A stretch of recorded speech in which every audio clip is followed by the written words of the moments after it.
Beatles, and about some of the collaborations they've done over the years with different rock groups. See you in about 5 minutes.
Grab your popcorn and snacks.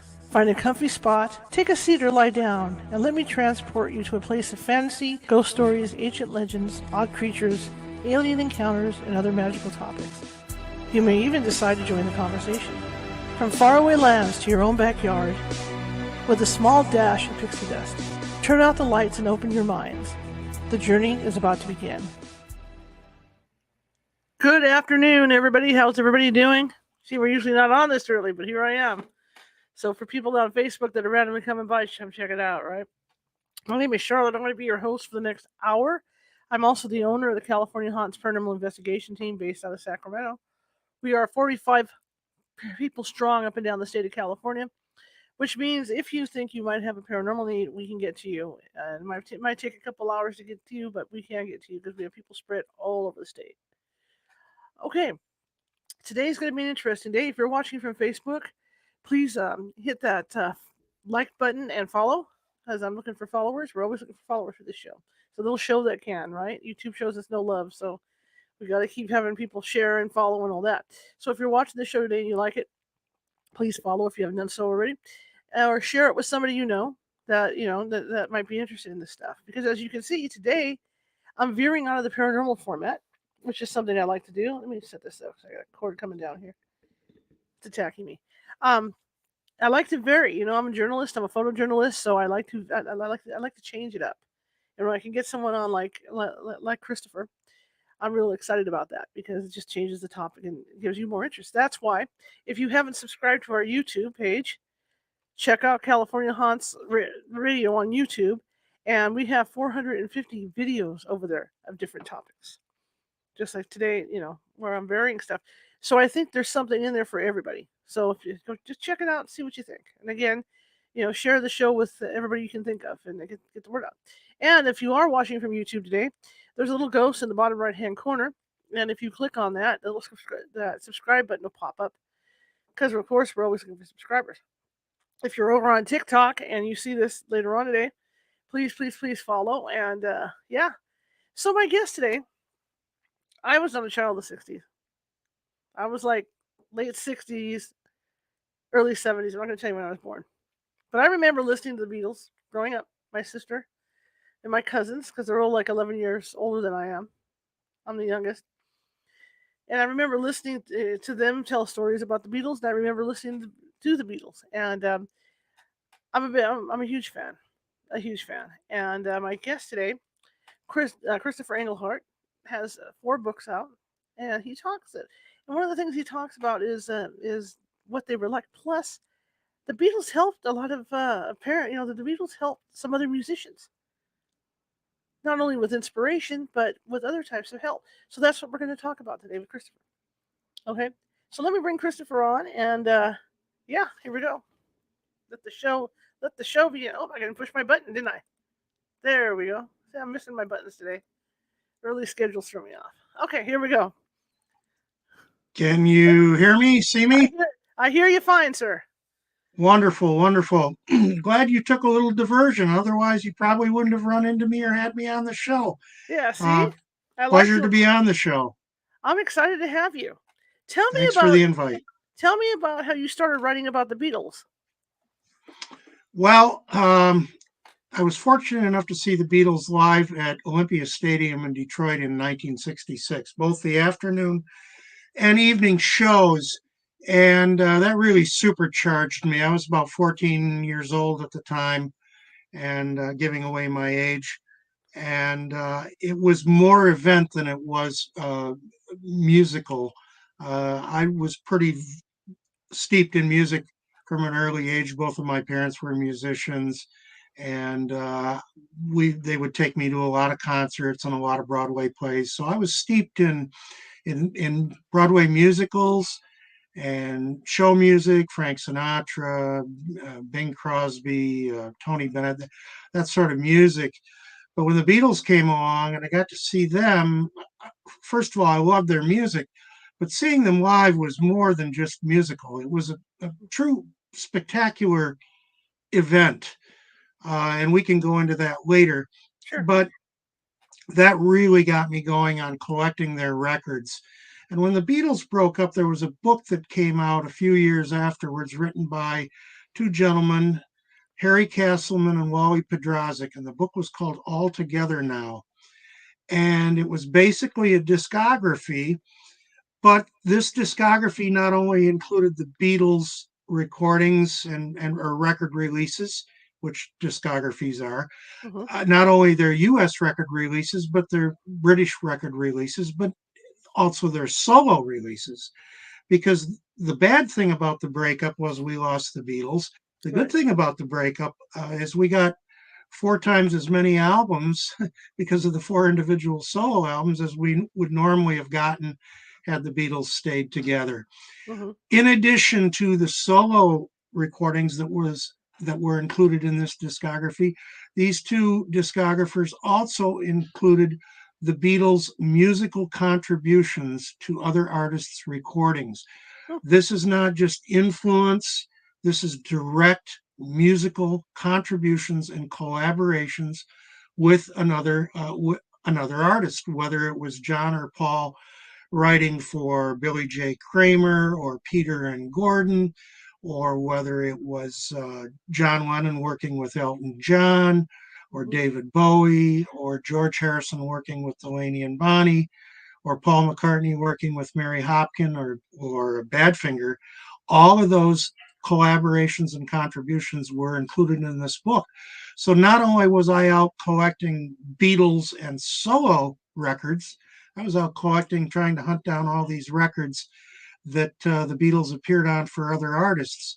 And during this period, the Beatles had to be really careful, as did most artists, when they made a contribution to another artist's recordings, Mm-hmm. particularly if they were on a different record label or signed to a different company, because it was essentially a contractual violation. So they had to do a lot of these collaborations and contributions under pseudonyms or anonymously. And as a result, that made finding some of these contributions challenging, to say the least.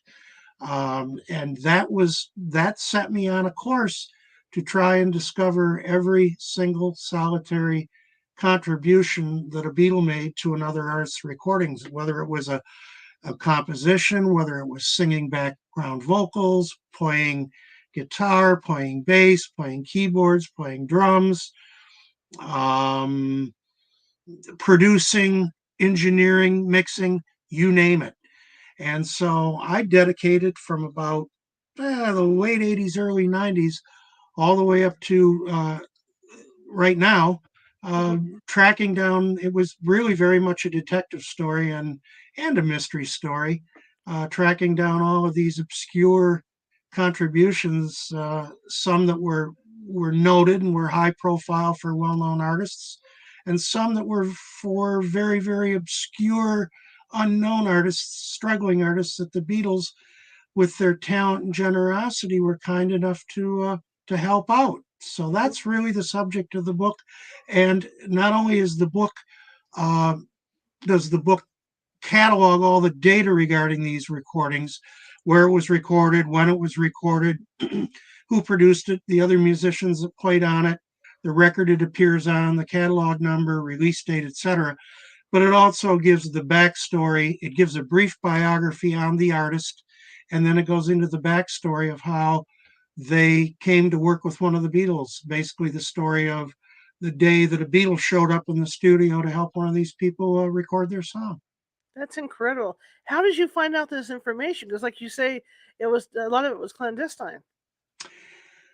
10% inspiration, 90% perspiration, as Thomas Edison would say. A lot of work, a lot of digging, a lot of referrals, a lot of rumor and checking things out, verifying things, tracking down musicians, speaking with them, speaking with engineers, producers, fellow musicians. And it was very much a detective story and pasting the whole story together. Were you able to talk with any of the Beatles at all? Not directly, but and I'm asked that question often, but ironically, they weren't the ones that I really needed to speak with. Mm-hmm. It's one thing for the Beatles to work with one of their heroes or legends like John Lennon with Chuck Berry, um, but it's more a matter of, imagine you're a relatively unknown artist and a Beatle shows up to help you with a recording. that unknown artist is going to be in such awe and is going to remember every moment and every detail of that encounter. Where someone like Paul McCartney or George Harrison dropping in when they were recording an album at a studio and dropping in on some other unknown's session to play acoustic guitar, for the Beatles probably wasn't all that memorable or notable encounter. But the encounter with for these lesser known artists to work with the Beatles was profound. Hmm. So it was more important that I talk to them anyway. In many cases, the Beatles probably wouldn't have remembered a lot of the encounters. Oh, yeah, I guess I played on that. Oh, yeah, if it says in the credits I did, I guess I did, kind of thing. But then you would talk to the artists that they played with, and that event was burned in their mind. Hmm. Hmm. I just find So, I just find this interesting because you look at different collaborations from other groups like the Beach Boys, with obviously Jan and Dean, they were doing a lot of sure, collaborations with them. And even Shania Twain, there's stories about Shania Twain writing for Britney Spears sure. out there. So it's not uncommon to have this done. But when you consider the Beatles, because they were so popular, and all that, and they were doing this to help these younger groups out, it's incredible.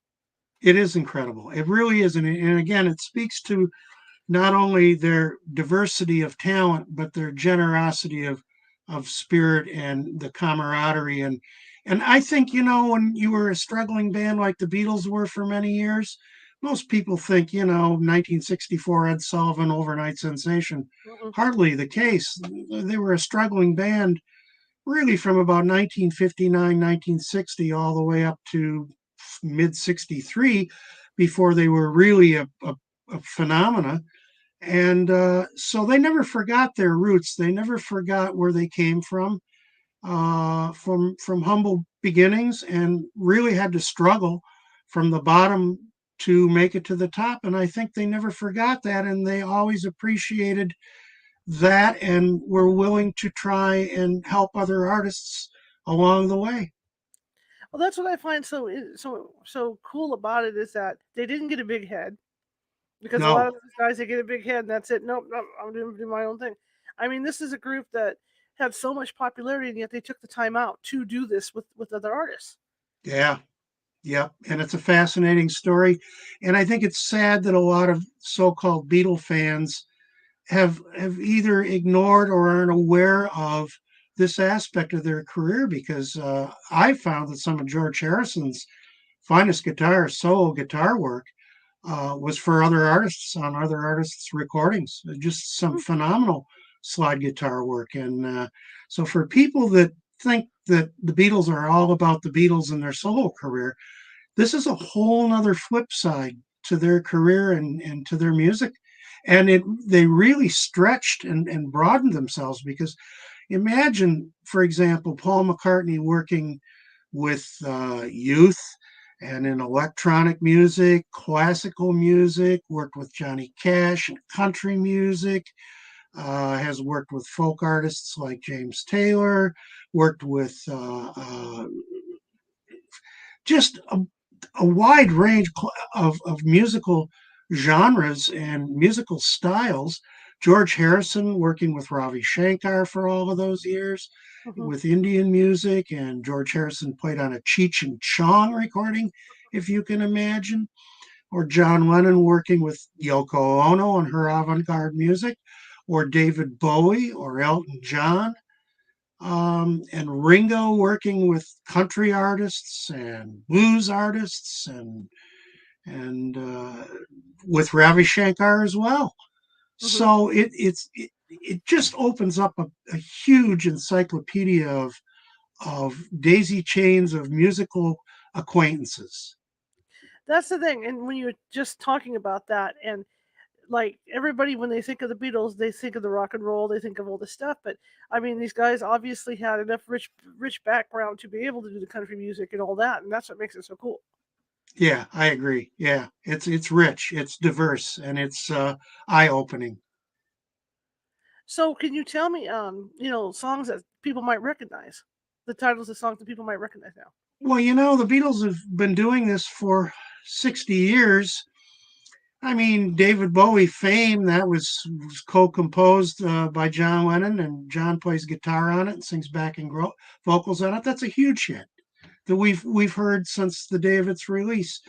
Belinda Carlisle's "Leave a Light On," which was a huge hit, made huge hit in my opinion by the addition of George Harrison's stunning slide guitar solo. And in fact, George's stated when he was alive that he thought that that was the best guitar solo, bar none, including his own work, that he'd ever done was on that huge hit for Belinda Carlisle. A song called "Those Were the Days" by Mary Hopkin, Right, I which remember is a that. classic. Paul produced that. He played guitar on it. So, Lucy in the Sky with Diamonds, Elton John's version of that with John Lennon on guitar and backing vocals. And, there's just "I Won't Back Down," Tom Petty. Hmm. And then some of the songs, well, even more currently, 4 or 5 seconds, Rihanna, Kanye West, and Paul McCartney. So it not only spans the spectrum of music, it spans the decades. Absolutely. Absolutely. And when you were going through these things, I mean, were you even shocked yourself when once you started doing the research and you saw what songs that they had worked on? Yes and no. I was pleasantly surprised and amused on occasion, but not really shocked because that's who these guys were. Hmm. That's what they loved doing. They love to play. I mean, you look at Paul McCartney and Ringo at their age, and they're still out. I just Hmm. discovered Ringo just contributed drums to a track on a that has come out just since this book came out a month ago. So they love to play. McCartney does, Ringo does, George did. John was a little bit different. Of course, we lost John at an early age. Hmm. John tended to work with people that he knew and he was really close to. And Yoko Ono, Elton John, David Bowie, or his backing band Elephant's Memory. But McCartney's seemingly will kind of a musical whore, as is Ringo. They'll pretty much work with anyone and then turn around and say, as Ringo often would joke, well, that'll be $3. Or George Harrison would say, well, you owe me Union Scale. Or so they not terribly shocked. No. I just this book, and I did read through it. I didn't read the whole thing. It goes, but I mean the stuff that's in there. I mean, for anybody that is a Beatles fan, this is huge stuff. This is just huge. Yeah, it's a whole other treasure chest that I think just so many people still haven't discovered. And once they do, and they open this book, they're going to be shocked by the wealth of detail and information because it's very encyclopedic. There are 375 different artists or musicians that one or more of the Beatles contributed to directly in some fashion to a recording.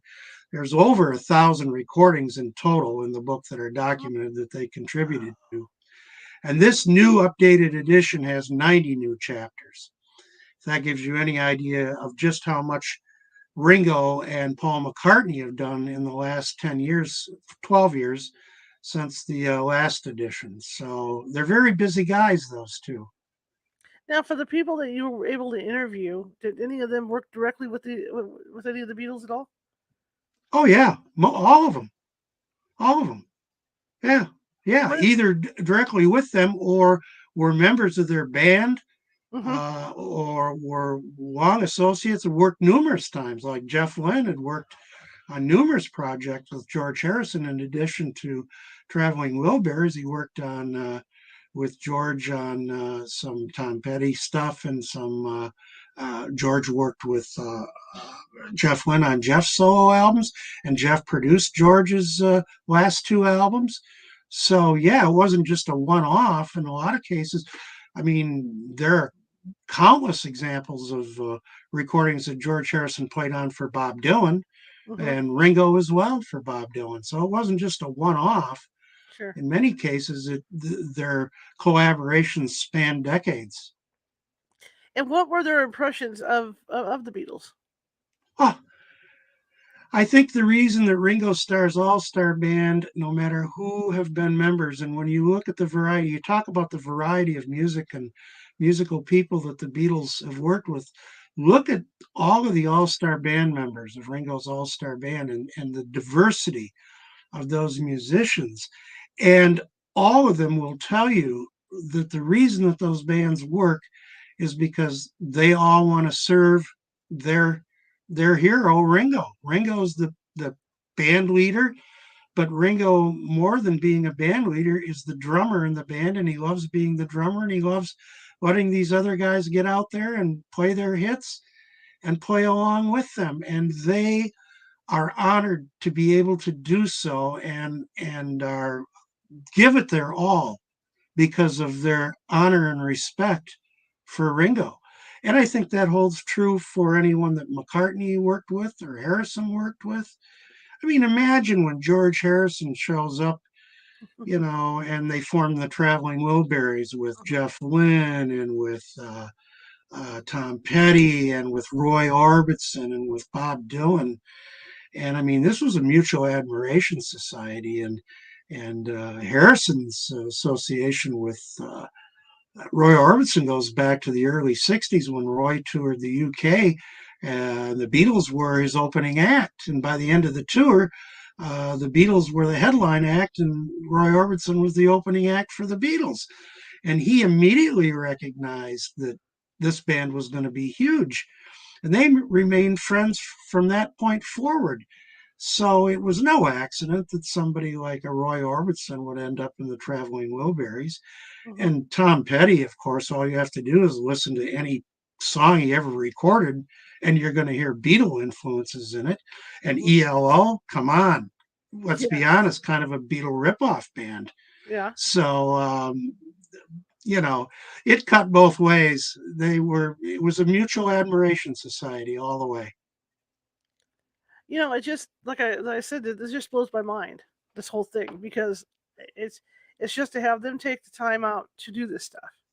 That's what they want to do. But I guess if you're into the music stuff and that's all you want to do, you want to write, you want to produce, you want to just keep it going. And so helping out younger bands is great. It's a great Yeah, and they learned from each other. You yeah, know, to cement that legacy. yeah, they learned from each other. So it's what they love doing. And again, I'm surprised that more people haven't really investigated this aspect of their career. Well, it's a good thing you did. I mean, I can't wait to read the rest of this stuff. That you wrote. Well, Um, the good thing about the book is it's not a linear read. It's not like a novel. right. You can, once you read the introduction and understand what the book is about and can navigate the data, know how to navigate the data, you can open it to any chapter and read it. They're brief chapters, 10 minutes to read a chapter, Mhm. and then you can go to the middle, like Mike McCartney, Paul's brother, or you can go to the end and read Frank Zappa, or you can go to Neil Young's chapter, or Brian Wilson. So you don't have to just read it from cover to cover, but there's 440 pages in the book, Mhm. and it's fine print. And Mhm. so there's a lot of information there. It would literally will take you weeks to read this book. It's a fascinating book. What I've read so far is fascinating.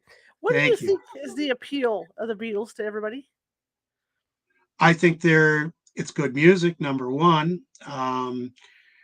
Basically, what the Beatles did initially was they stole American music from the 50s Mhm. and kind of gave it a British feel and bounced it back to America, who had kind of left the early and mid 50s rock and roll behind for the teen idols and for a softer Pat Boone, Ricky Nelson kind of sound, and not to disparage those artists in any fashion, in any way, but the Beatles took the basic original Chuck Berry, Little Richard, Buddy Holly,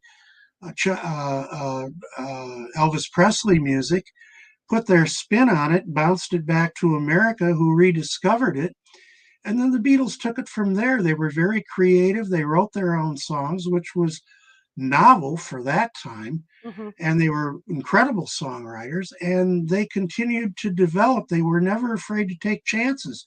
Every new album was a completely different sound. They pushed the envelope at every turn. We've just now recently got to see the re-release special edition of Revolver, and that was such a transitional album because a lot of people think the Beatles high water mark or their greatest album was Sgt. Pepper, but Mm-hmm. really the forerunner to Sgt. Pepper was Revolver, and the forerunner to Revolver was Rubber Soul.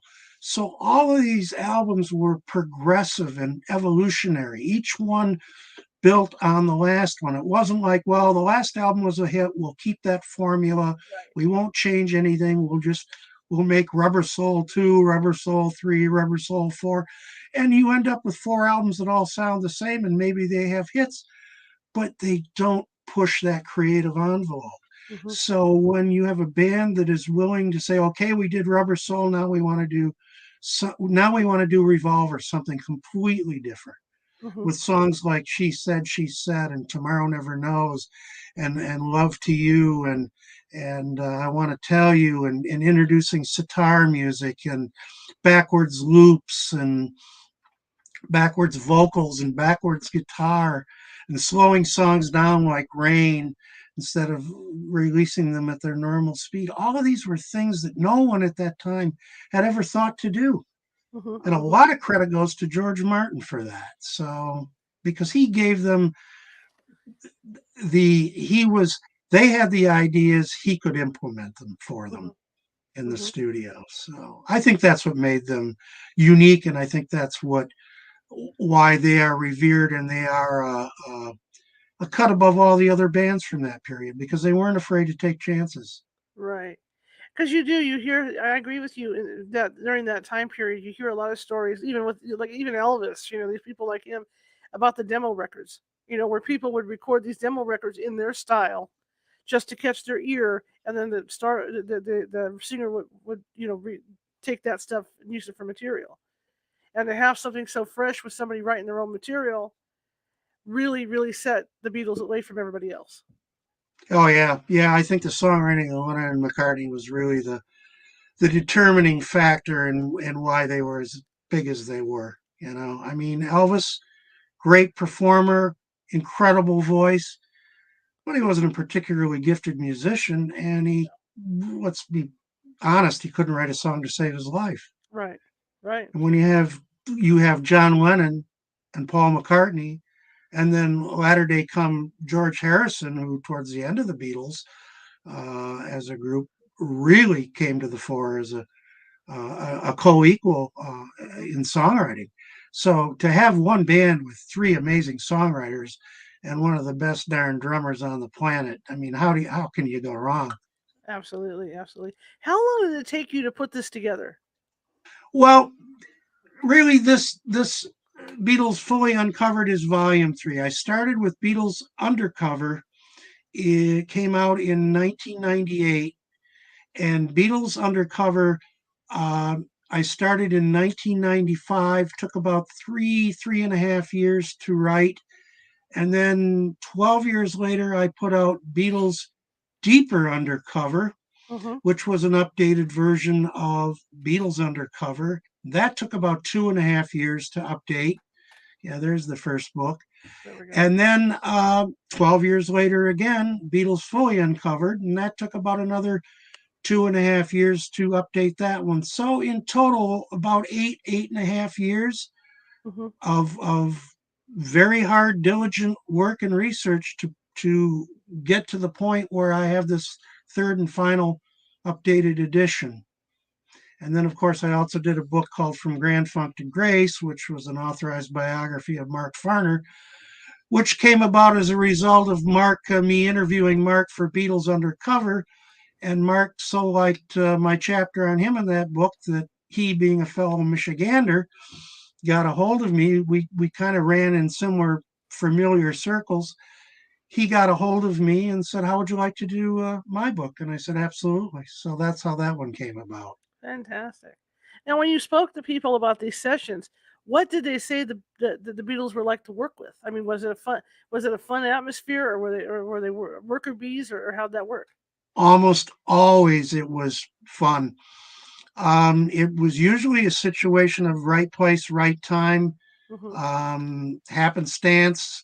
In many cases, the Beatles would be one Beatle, a solo Beatle, would Paul or Ringo or whoever would be recording one of their solo albums, and down the hall in another studio would be another artist, and they might overhear or peek their head in the other studio to hear some other artist working on a song and say, "Gosh, I really like that. Do you mind if I come in and listen? Or I got some ideas. Maybe I can, and who's going to say no? What artist, even Bob Dylan isn't going to say no. Come on in, George. So, in a lot of cases, it was just a matter of coincidence, right place, right time. And in other cases, it was the Beatles, jumping at the opportunity to work with somebody like Carl Perkins or Bob Dylan or any number of people. And in some cases, it was the artist going after the Beatle, bugging him and bugging him. Hey, when are you going to play on my album? I played on your album. Now it's your turn. Will you play on my album? And finally they'd relent. Yeah, I'll play. Come on. So it was a variety of circumstances that would lead to these collaborations. And the other thing I find funny is when you talk about, here's this newer band in the studio, and I just had this vision, and Paul McCartney or somebody sticks their head in the window and says, "Hey, can I watch?" If it were me, my hands would be shaking. I would love Sure. them to watch, but I would be so nervous I couldn't even function to have them Well, like and that's pretty much what they would tell you, but they would also tell you that these guys were just regular guys and they'd put them at ease and they were super easy to work with. And it was an absolute pleasure. In a lot of cases, George would often say, "Yeah, I'll come in and play guitar on your album, but I don't want to be George Harrison. I don't want to be, uh, you know, attributed. I just want to come in and play. I just want to be a player. I want to be a session guy." Or Ringo would come in and say, "I just want to play drums. I don't, you don't make a big deal out of this. It's just me coming in playing some drums, or give me a tambourine. I'll play some tambourine, or I'll clap my hands, or just to be there and have fun and help somebody out." now that you've uncovered all this, do you think there's even more out there that they worked on that that people aren't aware of? Well, there has to be, and there are, and if I knew them, they'd be in the book. So I don't know, what they are or where they are or when they'll, if ever, be released. There are many sightings in my book of recordings they contributed to that have yet to be released. So those are in the book. But yeah, almost certainly there are many, many, many dozens of recordings that remain in vaults that have yet to see the light of day that one or more Beatles almost certainly have contributed to. This makes me think of, because I'm a big Elvis fan, and it makes me think of these tapes that or these recordings that keep surfacing of him at his piano with Johnny Cash and different people, just shooting the breeze, but they're singing all these songs. Sure. And it's just incredible, and that's probably the situation with this. There's going to be stuff found that maybe they were sitting in a recording studio and they were having cokes or whatever they were drinking, and you Yep. know, Absolutely. and then Absolutely. There's no finding question recordings about that. that never saw the light of day yet. There they are with these other artists.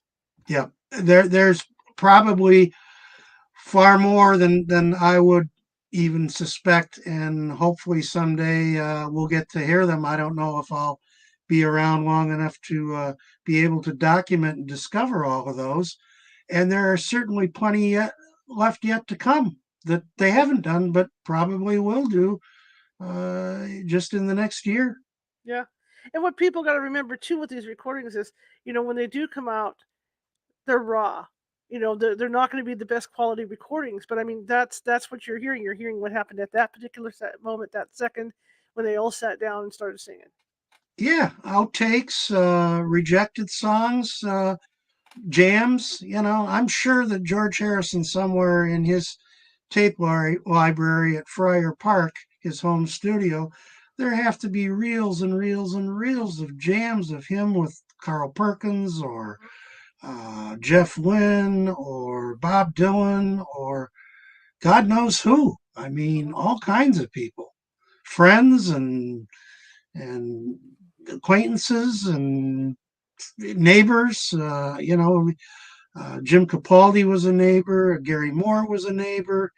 There are a few other people, I forget who all, but these guys would stop by on occasion and jam with George. And I'm sure most of them are rough and informal and humorous and revealing, but certainly not finished or polished recordings that they would normally want released. But by the same token, for people like you and I, for historical reasons, they're fascinating. They're things we want to hear because they give us tremendous insight into the machinations and workings of how these people create this incredible music. I was just thinking that I have a friend who is just starting to record music, and I remember listening to the raw stuff from the Sun sessions, and that's what she said. She said, "No, I like listening to this because that's a real recording artist, not like me. And now I can hear how he actually worked in the studio. You know Yeah. what went on in the process that they went through with the multiple takes and all that. And I think it's a good thing. Oh, it's a good thing, but I can also see where some of the artists. I would imagine that if John Lennon were alive today and he heard some of the stuff that got released on that Lost Lennon tape series, he would probably be not too happy because Right. there was a reason why these things, and I'm sure a lot of it just got destroyed Hmm. or erased, or, imagine all the stuff that they recorded over Right. because it was just, they thought it was so crappy that why keep it and why waste the tape? Right. So there's probably lots out there that was done that we will never, unfortunately, hear. That's true. But as an artist, it humanizes them even more. Because Sure, you it get to see does. the inner workings of how they were thinking. Oh no, I don't like that take because of this. Let's try this again and change it up. Or they'll turn around to a guitarist and go, no, why don't you come in 4 beats in and blah blah blah blah. So it's kind of cool to hear those lost recordings. For you and I and historians, yes, it is. But for them as artists, Yeah. Right. they probably cringe when they hear that some of this stuff has been released, bootleg or otherwise. Right. I agree with that too, 100%. Um, so you've been a fan of the Beatles for years and years and years. So when you finally got into doing this, were you in awe when you got to talk to these people that had worked in the recording sessions? I don't know if awe is the right word. At first I was nervous. At first I was a little hesitant. I didn't have my legs, Hmm. and how to approach these people. But I've been doing it long enough that you realize, take somebody like Steve Lukather, for example. Steve is an incredible guitarist, A-lister, one of the top in the world, and an incredible talent. But when you meet him, he's also incredibly regular. Hmm. He's is human and full of it and full of expletives and is human and is cordial as anyone, and he's just his natural. I mean, he's no different than any other human. He puts his pants on one leg at a time. He eats and defecates and swears and gets upset and laughs and tells jokes just like all these other guys do. And the only difference between them and the rest of us is that their particular talent in life happens to be music, Hmm. whether it's the guitar or whether it's songwriting or whether it's drumming. Your talent is what you do. My talent is what I do. Hmm. Somebody who works, as an accountant could be, or an attorney, could be a phenomenally talented attorney, very capable, um, just as human as the rest of us. And other than his tremendous talent or skill as an attorney, is really no different from you or I. And so once you realize that, it's easier to talk to these people. Hmm. Hmm. What did you because like you best? Okay, go ahead. Sorry about that. because you realize that, with the exception of their talent, which we admire, they're really no different from the rest of us. Absolutely. What did you like best about writing the books? The interviews, interviewing people, being able to discover information that was exclusive to this book, and much of it is. Discovering a recording unreleased that I'd never heard before. Um, just some fun stories. The very first chapter in the book is about a artist by the name of Glenn Aiken.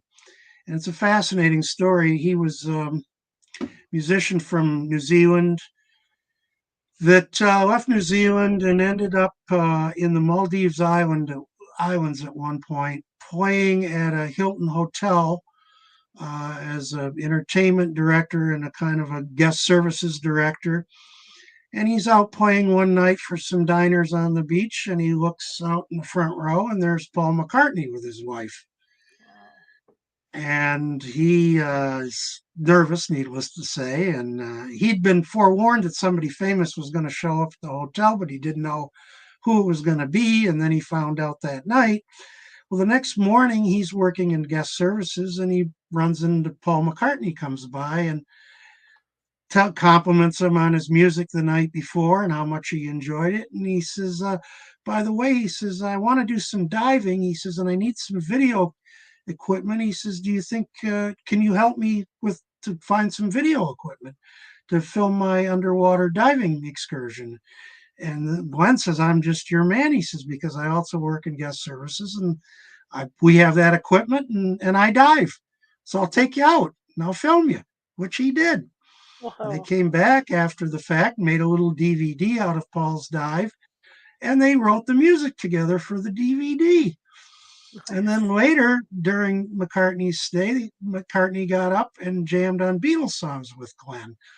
And McCartney liked one of Glenn's songs so well that he offered McCartney a publishing contract with MPL, McCartney Productions Limited, for Glenn to sign to MPL.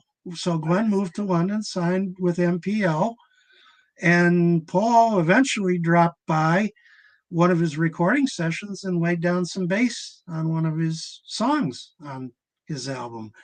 So what are the odds? That's And crazy. those are the stories I love because they're so, you know, serendipitous. The chances of anything like that ever happening, it's like winning the $1 billion lottery, but yet it happened. So it's stories like that I just absolutely love. Do you think people, when they read your book, do you think they're surprised by the titles of the songs that the Beatles did work on? Yeah, they are. And I think, one that gets brought up frequently is George Harrison playing on Cheech and Chong's song Basketball Jones. Everybody always comments on that they just can't believe that. And there's another one in the book. It's called the Chainsaw Song. There was a band called Nervous, a British band, and they were friends of McCartney's kids. And they would, as a result, visit McCartney's home. And nearby Paul's home, Paul has a studio called The Mill. And Paul offered the studio to this band Nervous to record an album. And one day this band was recording a song, and they had the idea that they would try to include every instrument that was in Paul's studio. And you can imagine that Paul probably has every instrument known to man Wow. somewhere in his studio and probably can play most of them. And so this band tried to incorporate every instrument they could find in the studio on this song. And just so happened, Paul dropped in on their session. He'd been out cutting down some brush with a chainsaw. So they said, well, come on in, Paul. We've got this song and we're trying to incorporate every instrument. Why don't you play your chainsaw? Fire up that chainsaw and we'll record you playing your chainsaw on this song, which Paul proceeded to do, not thinking that he was going to set off, because it was a gas-powered chainsaw, he was going to set off the smoke alarms, smoke detectors in the studio. So up the hill a few minutes later comes the fire department to answer the fire alarm. So they drag the firemen into the studio and they get the firemen to sing backing vocals on the song. That's funny. Now the song has never been released, but they aptly titled it the Chainsaw Song. So you can just imagine the odd, weird things that are out there that they've done and played on and been involved with over the years. Imagine the firemen's reaction when they walked in and Paul McCartney's standing there too. Yeah, Wow. well, probably they knew where they were going, but nonetheless, it's a cute story. That's a great story. That's a really great story. In researching this, did you learn anything new? I mean, obviously you knew that there were these hidden songs, these songs that they had worked on, but was there anything really overly surprising? All the time, and in every chapter, I learned all kinds of new things. And let's see if we've got some. Oh, there was a guy by the name of Chris Mullen, and he was not a student at Liverpool Institute for Performing Arts, but he worked there and was a musician. And his fellow musicians there, because Paul would occasionally stop by the Institute and would do one on ones with the students there, songwriting one on ones. And these guys arranged for Chris Mullen to do a one on one with Paul. And Chris thought that they were pulling his leg. He thought that they were probably joking. It was a practical joke.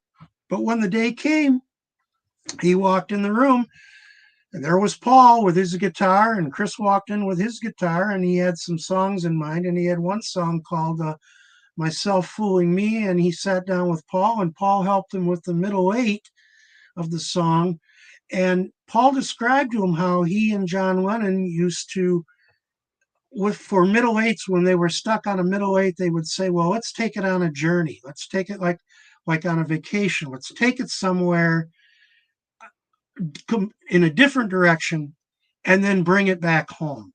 Mm-hmm. And so he described this method of writing middle eights that he and John would use for writing middle eights to Chris. And he said, let's take this song, the middle eight, on a journey, and then we'll bring it back. Well, when they were done, Paul said to Chris, he says, I hope you like that middle eight. If you do, you can use it. It's yours. You don't need to bother crediting me. So there are a lot of examples like that until you actually talk to the artist, you don't know that happened. Mm-hmm. There was another student there by the name of Natalie McCool at Liverpool Institute. Same situation. Paul helps her with part of the song called America, which was a relatively fairly good-sized hit in the UK, a wonderful song. And again, Paul isn't credited in the songwriting, when you look at the actual songwriting credits. Mm-hmm. But when you talk to these people, they'll tell you that Paul showed up and helped him write the song. So those are surprises. Another cute one was a Mexican soap star artist by the name of Daniela Romo. She's also a recording artist. She recorded for Capital EMI, but she's primarily a Latin artist, and she sings in Spanish. And she'd been a huge Beatle fan her whole life. And she really, really wanted to get Paul McCartney to contribute a song to her to record. So when she was at Capitol Towers in Los Angeles, she turned to some of the people there. She was recording there. And she said, can you get me a song from Paul McCartney? Can you get him to give me a song? And they said, are you out of your mind? We can't just call up Paul and tell him, hey, we got this artist here from Mexico that wants a Paul McCartney, exclusive Paul McCartney song. She said, well, if you won't contact him, I will. So she had some friends help her write a letter in English, and she sent her photo and her bio and everything in a tape of her music to MPL, I believe, in London. And believe it or not, he got back to her and sent her a cassette, a song, and she recorded it, and she got to present him with the recording backstage at one of his concerts. It was a song that Paul had done called Did We Meet Somewhere Before? I think was the name of the song.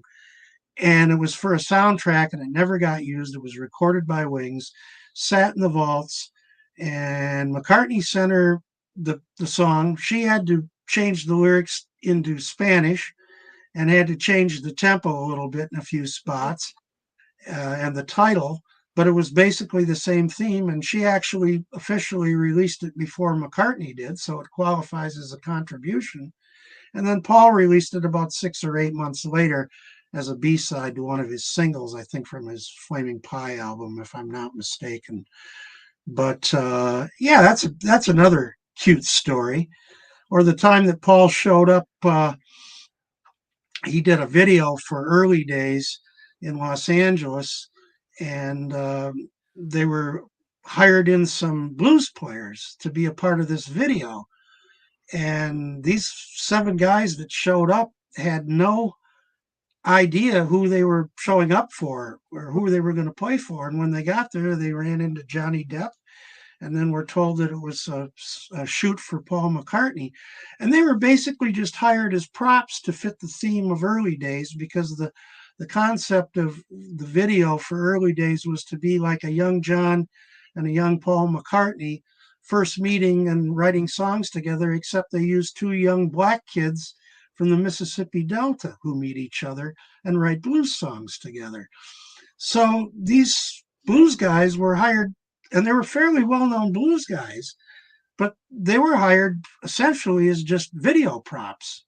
Mm-hmm. But in the interim of during the course of shooting, they started to jam together with McCartney, and it turned into about an hour-long jam on all these old blues numbers.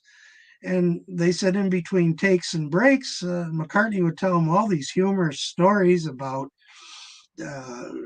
dental health in England, and Paul had brought his very first guitar that he'd traded a trumpet that his dad had given him for his birthday in for a guitar because he couldn't sing and play trumpet at the same time, but he brought that original guitar and jammed on it with these guys, and Johnny Depp was there jamming with him. And to talk to these seven different guys and get their seven different takes on what it was like to work with Paul and to listen to these stories. And one guy said, well, he said, it's the first and only time I've ever eaten vegetarian pizza that didn't have any cheese or pepperoni on it.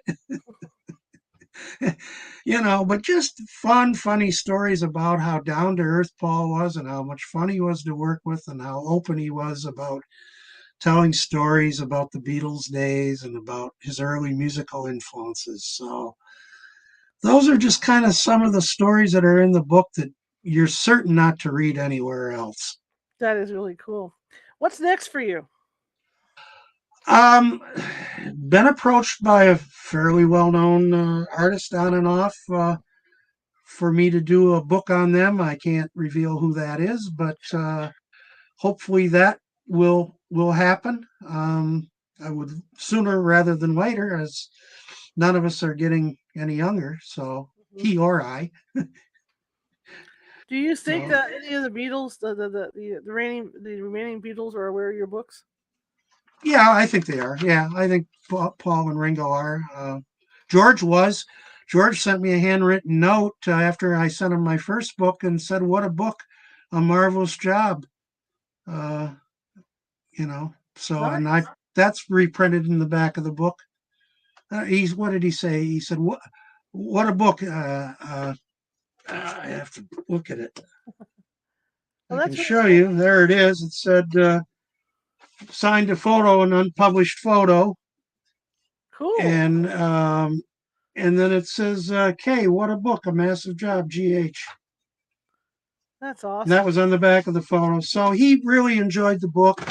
I know Ringo has, I believe, I think Ringo has all 3 books now. I hope he does.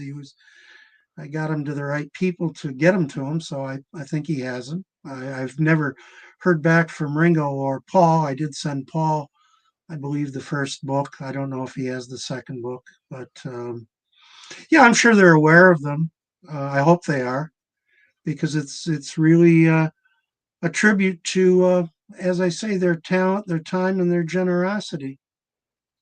Do you see yourself doing more editions of this as more of this stuff comes out? Probably not, because based on the previous 2 updated editions, they seem to come about every 12 years. But at this stage of the game, 12 years from now, The two surviving Beatles, God willing, they're surviving, will be in their early to mid 90s. I'll be in my early to mid 80s. And how much work they will have done between then and now remains to be seen. And so I doubt it. I doubt that I'll do another updated version. That's kind of why we titled this one Fully Uncovered. But there certainly will be more music they will contribute to in the next few years. I'm certain they will. So Absolutely. It's just a shame. The world keeps turning and we keep aging and we just can't stay young forever for this stuff, to enjoy all this stuff and keep it going. all things must pass. Yeah, absolutely, absolutely.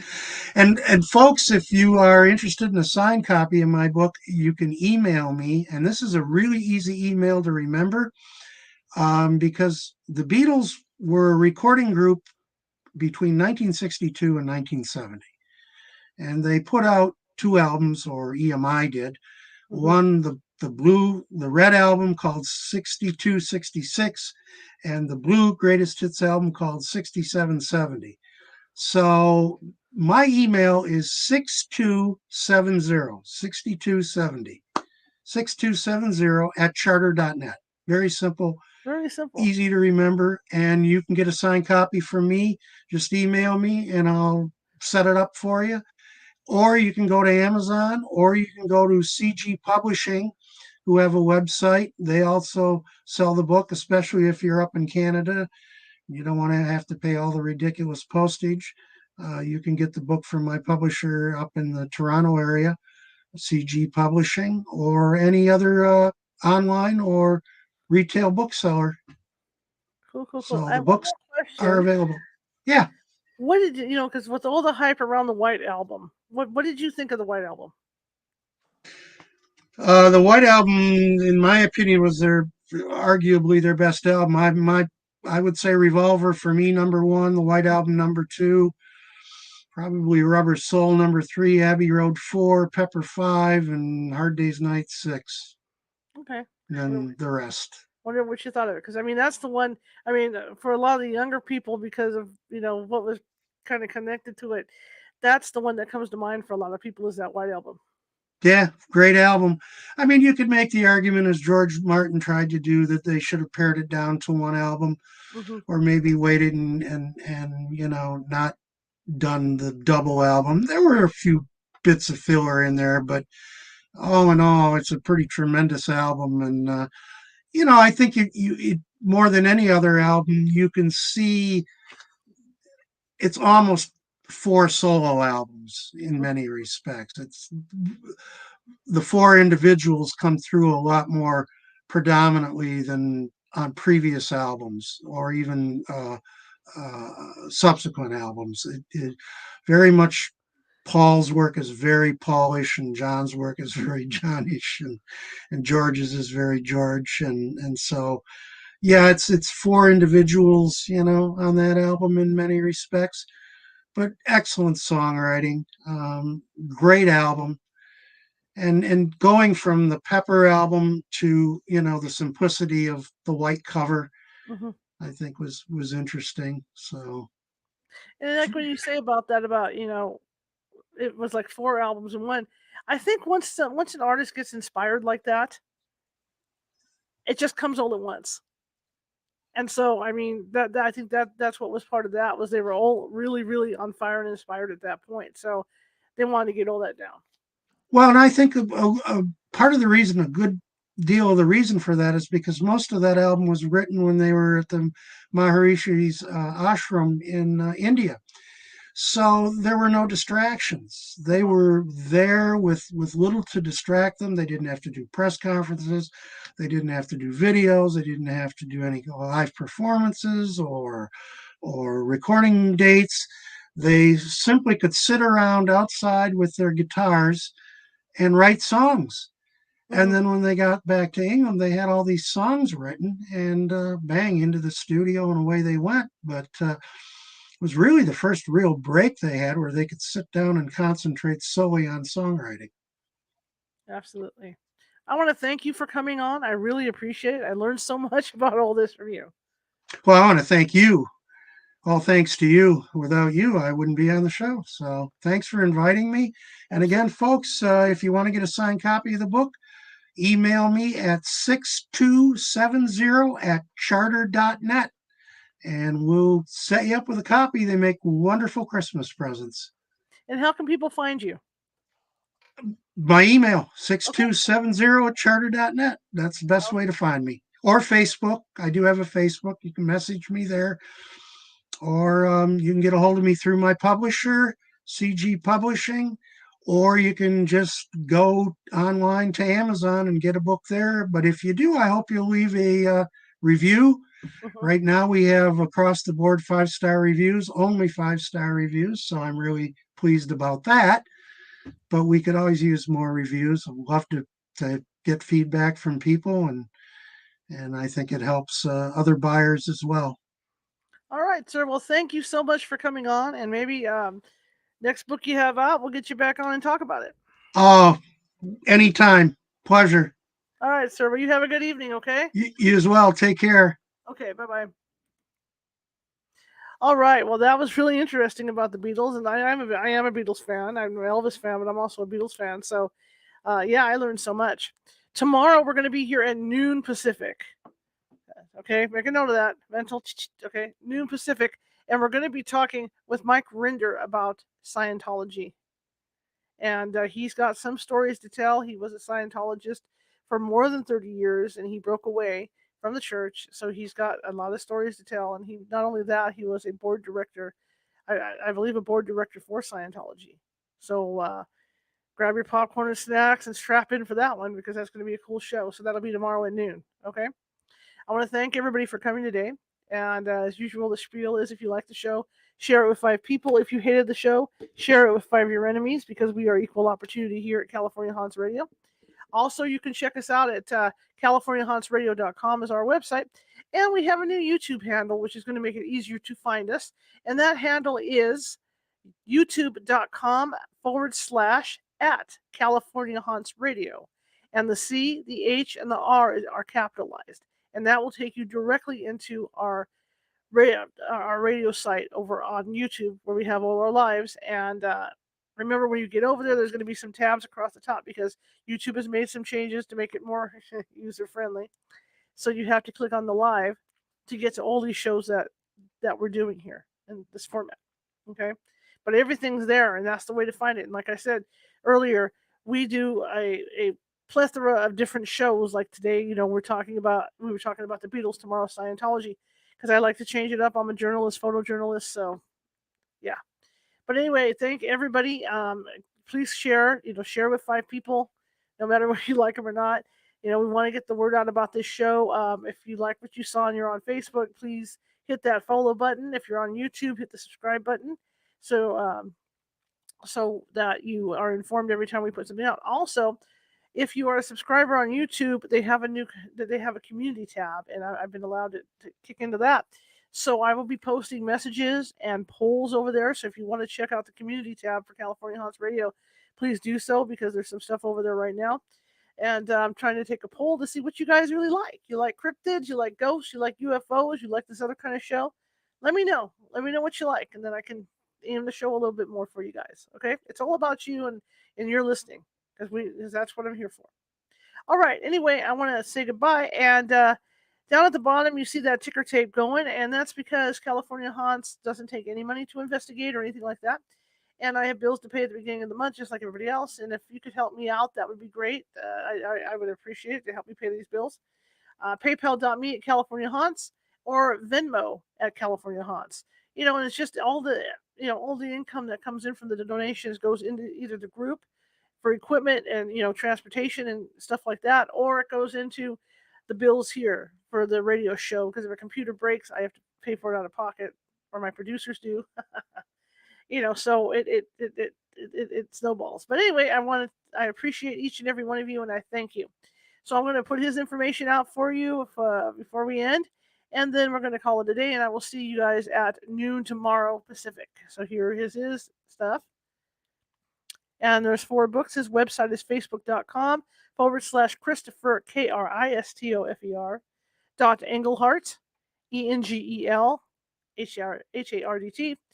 The books, The Beatles. So we got The Beatles, Deeper Undercover, and the original one, Beatles Undercover, and then another book from Grand Funk to Grace. And like he says, you can either get those via his publisher or shoot him an email or check out Amazon.com for those books.